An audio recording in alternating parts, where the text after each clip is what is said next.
Sandy, let me just ask you what you think about the economy, what you think about the financial stocks while you're here, too. This is stuff that I'm sure you're still watching very closely.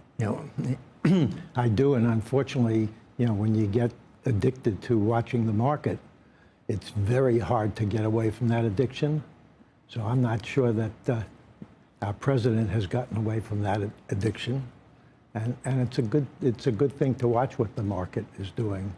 But I think it's very important that I would guess for the last 50 or 60 years, the U.S. government changes every 4 years, management, and nobody has really looked at how over that 50-year period of time, expenses got built up and built up and built up, and it began to make no sense. And when we have a $37 billion, $1 trillion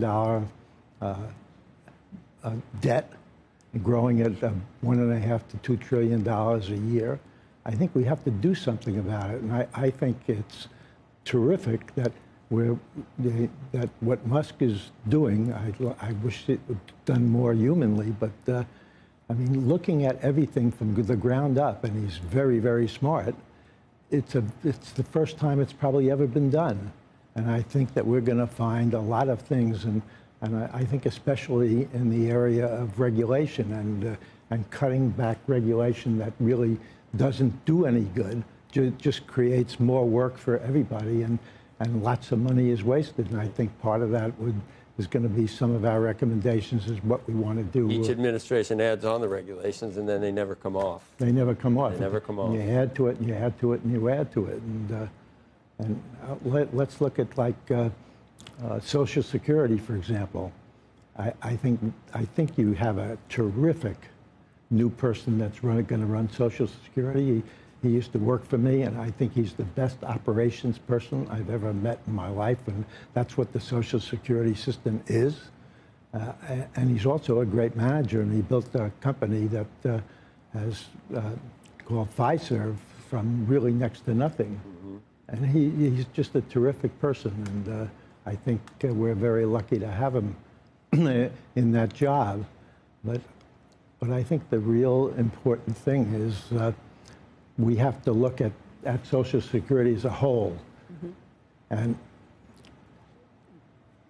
industry, 25 years ago, made the decision that guaranteeing people what their pension is going to be is a very bad game to play, and you're going to have to lose. And we're seeing that as the costs go up and up and up every year.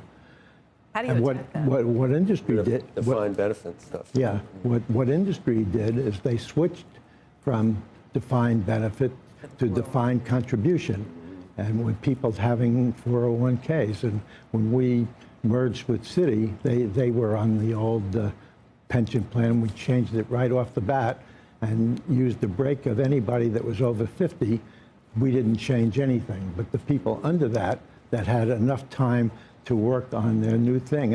And the younger people loved the 401k because they were in charge of their own future. Nobody was interfering with them. And they can plan for their future, and it wasn't a government thing where you're always worried, is it going to stop? You said something at the beginning about neuroscience. And you said there's been great strides, but at the same time you said that it's still in the distance, the real breakthroughs. I think it's kind of the last frontier. Well, I think the distance, it is the last frontier. But the distance is coming. I was going to say, when I work for one of your companies, which I don't know how many I work for you, I mean, but I get confused, Shearson and Did you earn your way? I told you I still have nightmares about not cold calling and things like that. But what it reminded me of, I sold a lot of a stock that was involved in AI in the 80s. Wow. It didn't work. Right. Everybody lost money. It was called symbolics. It took this long from the mid-80s. What is that, 40? Now think about what 50, 40 years. But I think neuroanatomy, I think eventually we're going to hit the floodgates will open. I hope it's sooner than 40 years. I just don't know when. Well, AI is going to make help with everything that. go faster and cheaper. A lot. And if you think about it, we've been using AI in medicine since the 50s. You can find papers on AI and Uber reading imaging. Or Google Maps is AI. So but what changed it is cloud computing. because now you have the power of computing to actually do that advanced computation that is AI. And so your question about neuroscience, I think this is one of the most interesting areas of science, because the imaging is phenomenal. And then beginning to not just see what's going on, but to do functional imaging, like how does the brain change when we do certain tasks? Well, and can we figure that out as to where the problems emerge? And AI is going to make a huge difference.